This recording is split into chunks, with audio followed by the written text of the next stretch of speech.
Hola, bienvenidos a Pesos y Contrapesos, el programa de la Auditoría Superior de la Federación y el canal del Congreso.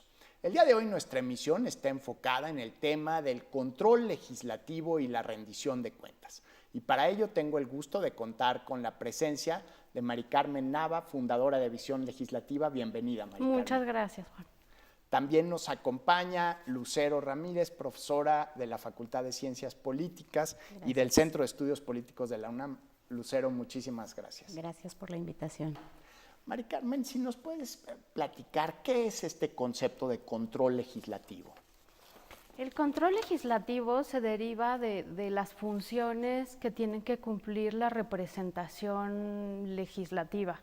Esto es, hay mecanismos para poder cumplir con el seguimiento, diagnóstico hacia la actividad del Poder Ejecutivo, del Poder Judicial también, la cuestión de fiscalización de recursos. El control parlamentario es una de las pocas funciones evaluadas, me parece, respecto al Poder Legislativo en México, y es muy importante porque ahí es donde realmente podemos percibir si es un verdadero contrapeso o no, sobre todo el Poder Ejecutivo.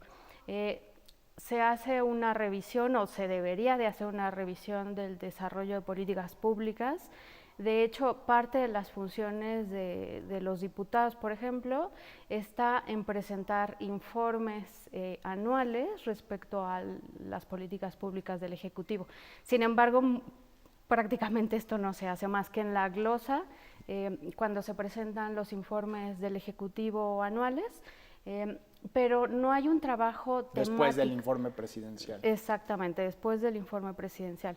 Entonces, sí hay una gama, dentro del control parlamentario está también la cuestión jurisdiccional, revisión de juicios políticos, ¿no? Declaraciones de procedencia. Entonces es toda una gama muy amplia, ¿no? ¿Cuál es la relación entre el control parlamentario y la división de poderes, Lucero? Pues me parece que el control parlamentario es uno de los mecanismos más importantes que determinan el equilibrio de poderes entre el Ejecutivo, el Poder Judicial y el Legislativo, por supuesto. Y sirve precisamente, o en teoría debiera servir, para garantizar que se diera un equilibrio en temas como la rendición de cuentas, en temas como el diseño, el rediseño de las políticas públicas, que es una de las funciones que debería tener el Poder Legislativo precisamente en su función de control parlamentario, ¿no? El simple hecho de que la Cámara, de que los legisladores, de que el Congreso tengan esa facultad de diseñar instrumentos legislativos como iniciativas, reformas a las leyes, exhortos, puntos de acuerdo. Me parece que de entrada es el mecanismo de control parlamentario, que estamos controlando a los demás poderes y les estamos diciendo cómo debieran conducirse en su actuar cotidiano, que no se logra, ¿no? Pero me parece que debemos de reconsiderar el concepto de control parlamentario, que está como un poco al margen ahora, ¿no? ¿Reconsiderarlo para un nuevo diseño institucional o cambios legales? Sí, me parece que yo no diría de cambios legales, me parece que si analizamos de manera puntual la norma que define los controles o el control parlamentario en toda esta gama, ¿no? que integra ese control, me parece que está bien determinado. La Constitución define muy bien las funciones del Poder Legislativo con relación a los otros dos poderes. Incluso la ley orgánica determina el funcionamiento de los dos demás organismos, las comisiones, en fin, para el control parlamentario, pero no se ejerce, en la práctica no se lleva a cabo, ¿no? Hay muchas resistencias y hay una inercia del Poder Legislativo de no necesariamente instrumentar el control parlamentario. Me parece que a veces los legisladores tampoco saben bien qué es el control parlamentario, ¿no? ¿Cómo le pega a esta noción fundamental de la democracia, el control parlamentario, el hecho de que los mexicanos no hayamos tenido posibilidad de reelegir a nuestros legisladores, a los miembros del Congreso? Me parece que estamos ante un proceso de aprendizaje democrático por parte de la ciudadanía y de medios de comunicación muy importante. Y el tema de reelección es crucial. No solo, ahorita ya está aprobado en reforma constitucional y ya opera inclusive la reelección legislativa para diputados locales en algunas entidades federativas, pero ¿cuál es lo importante? Más allá de poder, el principio de reelección es poder vigilar y castigar o premiar a un candidato a legislador que quiera volver a ocupar el cargo. Pero ¿cómo vamos a hacer esto? Necesitamos tener una evaluación de su desempeño. Y ahora el monitoreo parlamentario se ha ubicado más hacia la labor legislativa y no tanto al control parlamentario. Entonces, necesitamos urgentemente, tanto medios de comunicación, academia, especialistas, sociedad civil, hacer distintos mecanismos, herramientas, indicadores de evaluación del poder legislativo. No solo, insisto, en el aspecto de legislar, sino también de fiscalizar y de control. ¿Cómo puede también hacerse la evaluación del control parlamentario? A través, por ejemplo, de los nombramientos, de las ratificaciones, de estandarizar sistemas de evaluación de los posibles candidatos a órganos autónomos. Incluso en algunos países el Congreso aprueba los nombramientos del gabinete, ¿no? En el caso mexicano existe solo en la PGR y en algunos funcionarios de Hacienda, me parece. Exactamente. Y tenemos que ser muy pulcros en ¿qué es lo que queremos del Poder Legislativo? Creo que tenemos que preguntarnos por parte de la ciudadanía qué aspiramos, no solo a que rindan cuentas, sino también a que sus controles y su toma de decisiones sean completamente abiertos, que tengan mecanismos de evaluación propios muy claros, ¿no? Por ejemplo, una de las zonas de corrupción es el nombramiento de aduanas, de encargados de aduanas. Sin embargo, a nivel de medios de comunicación no es algo que se tenga muy como filtrado. Muy relevante. O sea, regularmente a ciertas comparecencias de titulares de dependencias no es tema de están. primera plana, ¿no? Sin embargo, ahí está las venas de parte de la corrupción, y eso también es control parlamentario, y eso también se puede ir evaluando para tener insumos de saber si es un buen candidato o candidata a reelegirse o no. Bueno, ahí sin defender a los medios de comunicación, también si el propio Congreso le diera más importante a estas nominaciones y a estos nombramientos, probablemente la prensa le daría un seguimiento más puntual, ¿no? Estamos justamente a punto de iniciar una pausa, pero vamos a volver inmediatamente a pesos y contrapesos.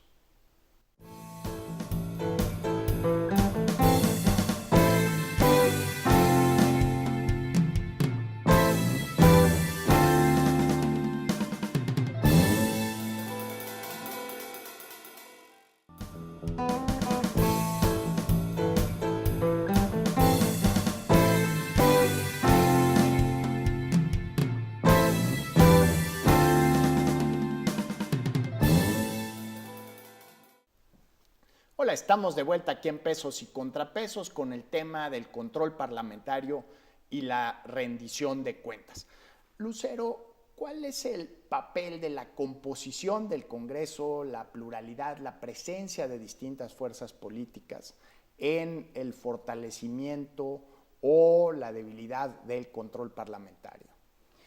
Bueno, evidentemente el avance democrático quizá de 1997 a la fecha, cuando se presenta la primera mayoría de oposición al PRI, le da un rasgo distinto al Congreso en cuanto a control parlamentario, ¿no? Porque la oposición empieza a tener más fuerza y se empiezan a generar una serie de pesos y contrapesos, que me parece que eso fue muy sano para el desarrollo de la vida democrática del país. Sin embargo, esa pluralidad al paso del tiempo me parece que se ha ido atenuando, ¿no? Es decir, ha habido una serie de acuerdos y de negociaciones entre los partidos políticos que aparentemente han disminuido el control parlamentario en lugar de fortalecerlo, ¿no? Y entonces estos instrumentos que se esperaba que fueran muy fuertes para realmente lograr ese equilibrio y que el Poder Legislativo fuera esa parte de equilibrio con los demás poderes en el sistema político mexicano, ha quedado un poco al margen en ese sentido, ¿no? y no se han podido instrumentar todos estos mecanismos de control parlamentario, como podrían ser cosas tan básicas como las comparecencias, como el llamar a rendir cuentas a un funcionario, ¿no? Que en realidad lo único que hacen es como transmitir información, pero no están rindiendo cuentas, que me parece que son dos elementos completamente distintos. Una cosa es que nos informen y otra cosa es la accountability, la rendición de cuentas, ¿no? México creo que todavía no está en ese nivel, quizá estaríamos eventualmente caminando para allá, pero no, me parece que todavía no tenemos una rendición de cuentas en ese sentido. Y bueno, la pluralidad se ha convertido pues en una serie de acuerdos que ciertamente han permitido transitar en la vida legislativa, pero no necesariamente en fortalecer al Poder Legislativo en su mecanismo de control parlamentario, ¿no? Y hay un comentario rapidísimo de lo que la pregunta anterior. Yo tengo mis dudas sobre si realmente la reelección legislativa vendrá a fortalecer esta parte de control, ¿no? Porque en un sistema de partidos tan fuerte como el que tenemos ahora, me parece que los partidos todavía tendrán ciertos niveles de maniobra en el nombramiento de algunos candidatos, e incluso aquellos que pudieran haberlo hecho muy bien, si los partidos que son tan fuertes por alguna razón no están de acuerdo, me parece que todavía tienen esos mecanismos para poder decidir si ese candidato se reelige o no se reelige, ¿no? Sí, estando de acuerdo contigo, yo lo pensaba en términos de que iba a permitir mayor profesionalización de los legisladores en ciertos temas, entonces reducir como la asimetría técnica que existe entre el Ejecutivo y el Legislativo. Pero fíjate que, bueno, en los estudios que yo he hecho del control parlamentario y las carreras legislativas, un poco en ese sentido, para ver si realmente el que tengan más años como legislador los hace más profesionales. Me parece que la evidencia empírica no necesariamente nos lleva a eso, ¿no? Tenemos legisladores que han pasado de diputados a senadores, de senadores a diputados locales. ¿Y como que qué porcentaje me parece del que no Congreso hay como ha tenido eso. experiencia legislativa previa? Pues un 50% de los legisladores han tenido experiencia previa, Pues eso. Pero no necesariamente eso implica que sean profesionales legislativos. Y yo entiendo la profesionalización legislativa como la especialización en temas concretos de políticas públicas, y me parece que lo que tenemos son legisladores generalistas, es decir, conocen de todo y pocos conocen de algo concreto. Y cuando no conoces algo concreto, difícilmente controlas, ¿no? Porque tienes la generalidad y no lo entiendes, ¿no? Entonces, si no se cuida ese aspecto de que realmente los legisladores pudieran, o eventualmente sus cuerpos técnicos de apoyo pudieran tener esa profesionalización en términos de especialización en temas concretos de políticas públicas, me parece que el control parlamentario no funcionará, porque lo podemos ver fácilmente en las comisiones, ¿no? O sea, muchas de las comisiones están integradas por gente que no necesariamente conoce del tema en concreto. Incluso en algunos países hay carreras de asistencia legislativa, Así de consejería legislativa, y son gente que dura años en el cargo, ¿no? Así es, y aquí en México tenemos un cambio absoluto. Un estudio del Instituto de Investigaciones Jurídicas señalaba que el 89% de la gente cambia cada legislatura. No de los diputados, sino el cuerpo técnico de apoyo que debiera apoyar. El 100%, sí, del 100%, ¿no?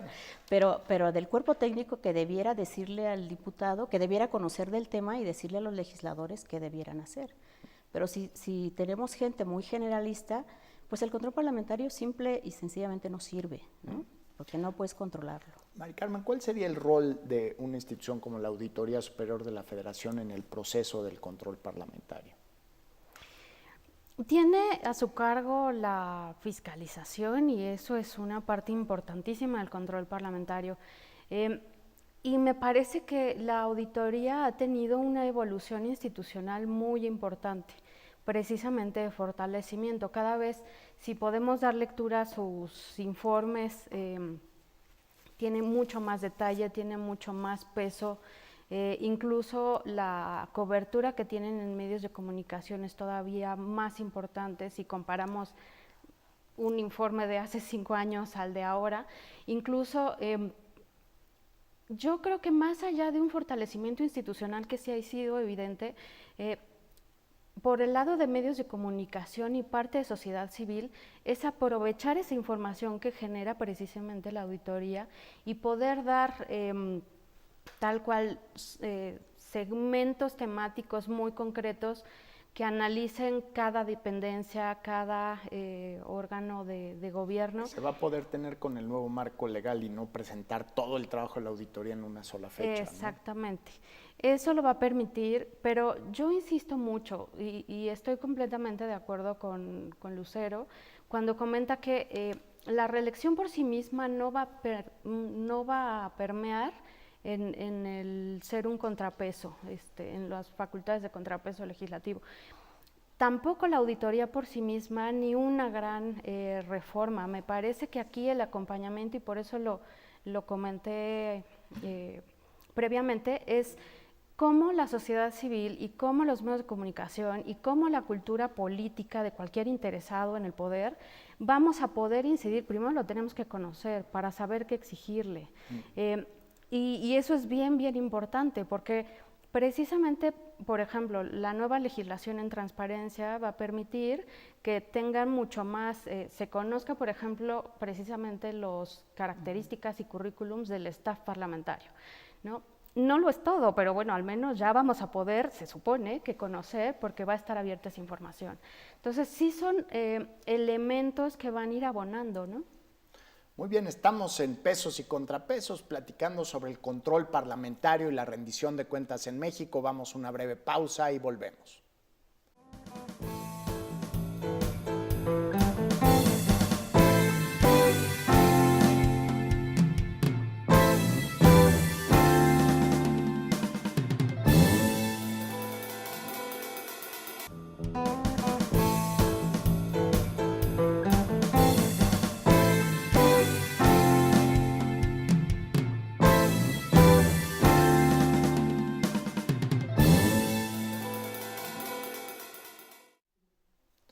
Mari Carmen, en el segmento anterior estamos hablando pues, de que la reelección no necesariamente sería como una bala de plata para fortalecer el tema del control parlamentario. Así es. De hecho, yo creo que el inicio de cómo tenemos una crisis de legitimidad sobre el legislativo. La representación, la confianza en la representación en diputados, en senadores está por los suelos, no solo en México, sino a nivel Latinoamérica. ¿Y cómo podemos recuperar ese vínculo de representación? ¿Recuperarlo o fundarlo? Sí, claro, quizá fundarlo más bien. Y es precisamente la rendición de cuentas y la transparencia. Transparencia sin rendición de cuentas no es útil tampoco. Hace relativamente poco, el periodo ordinario pasado, en diputados, aprobaron su nuevo código de ética de Cámara de Diputados. Y hicimos precisamente un análisis comparativo con los códigos de ética que existen en Latinoamérica y está realmente, pues, son muy elemental, ¿no? muy básico. O sea, nociones de civilidad y de sentido común. Sí, y me parece que los legisladores están perdiendo la oportunidad de recuperar, de formar de cero ese vínculo. Pero también tenemos que exigirles, si no evidenciamos que realmente ese código de ética está muy por debajo del estándar internacional, no asignan responsabilidades en violaciones realmente graves. En otros países incluso se considera la destitución del cargo, incluso de manera temporal o completa, y aquí solo se habla de mecanismos de llamadas a misa, de quizá haya alguna sanción económica y punto, ¿no? Y quizá haya alguna sanción de remitirlos de las comisiones donde pertenecen. Y me parece que todas estas oportunidades legislativas se pueden ir tomando, son ventanas de oportunidad. Pero me queda claro que los actores políticos no lo van a hacer por sí mismos. Sí. Si no tenemos una sociedad civil, una academia demandante y unos medios de comunicación informados que sepan qué exigir, me parece que no vamos a poder lograr un contrapeso, ¿no? Yo comparto su escepticismo sobre la reelección, pero aquí un tema que me parece útil. muchísimos ciudadanos en México no sabemos el nombre de nuestro diputado o diputada. Y también ellos permanecen 3 años en el cargo y le deben su puesto en parte a los votos de los ciudadanos, pero también al favor de los partidos y al palomeo de las listas de los partidos. Si hay reelección, el trabajo del legislador y el futuro político va a depender un poco más de su relación con su distrito, de su relación con los ciudadanos. En ese sentido puede mejorar la percepción y puede abrir o forzar de manera constructiva un diálogo entre legislador y ciudadano. Bueno, esa es la apuesta, ¿no? Al menos teóricamente. Esa es la apuesta, precisamente por eso todos los que estaban a favor de la reelección legislativa, ¿no? En este esquema de fortalecer al legislativo.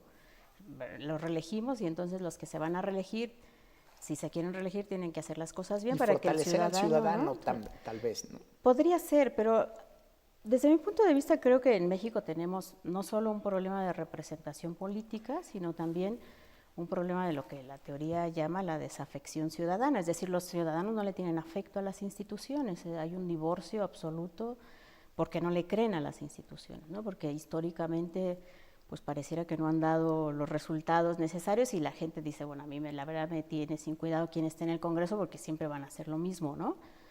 Entonces, en ese sentido, creo que debiéramos de empezar a construir incluso debiéramos empezar a construir ciudadanía en México, ¿no?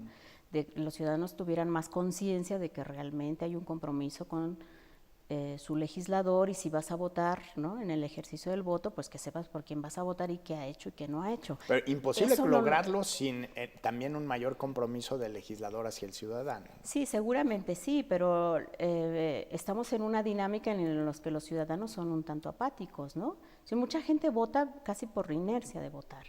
Pero después de que votan, ni por inercia, ni por ¿no? inercia, pero muchos de ellos votan y ni siquiera supieron por quién vota, ¿no? O sea, es decir, a veces votan pues por el partido, cuando son elecciones presidenciales un poco jala mucho la figura del aspirante a la presidencia y el siguiente voto es como en automático, ¿no?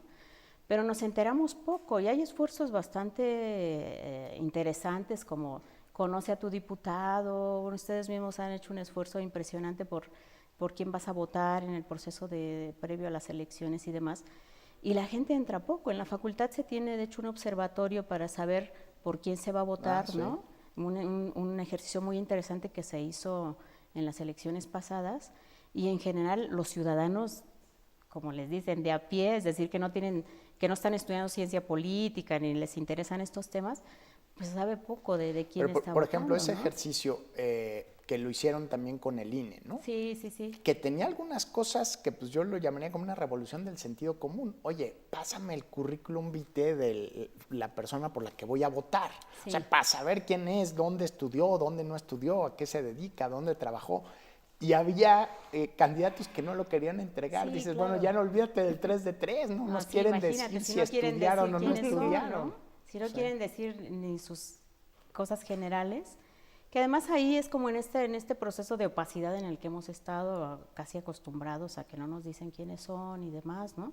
Por eso la de 3 de 3 pues les genera así como mucho ruido, o sea, ¿cómo voy a decir tantas cosas de mí, no? Y los argumentos pueden ser muchos, pero me parece que los ciudadanos nos interesamos poco por la política, ¿no? Y luego aquí tenemos esta parte de medios de comunicación que has tocado mucho. A veces me da la impresión que también los medios de comunicación no se enteran, no buscan tan a fondo en ciertos temas, porque ya son como los temas que dan nota, ¿no? Y que es lo que se publica y que son más atractivos, sí. pero que a veces no son tan interesantes. Digo, los resultados de la auditoría, año con año, los resultados que da, muchos de ellos es como para sorprenderse mínimo, ¿no? De los resultados que da, y además de que no son vinculantes, pues tampoco se les da mucho juego a esos resultados y se quedan ahí y a veces ojalá con el nuevo marco legal esto ojalá se puedan hacer, y además con esos informes que ya no se van a hacer todos juntos, sino este proyecto que se tiene de que puedan ser por etapas, pero me parece que además como que estamos en una dinámica muy fuerte de muchas cosas y que una rebasa a la otra constantemente y abandonamos estos temas y después ya no nos interesó si el Senado de la República nombró a tales ministros, porque esa discusión ya se quedó allá de ese lado y luego ya estamos en otra historia, ¿no? Y es un cúmulo de información y el control parlamentario termina siendo nada, ¿no? Lucero Ramírez, Mari Carmen Nava, muchísimas gracias por esta conversación sobre el control parlamentario. Necesitamos ciudadanos más interesados en la política, pero también políticos y legisladores más interesados en los ciudadanos. Esto fue Pesos y Contrapesos. Muchas gracias por habernos acompañado.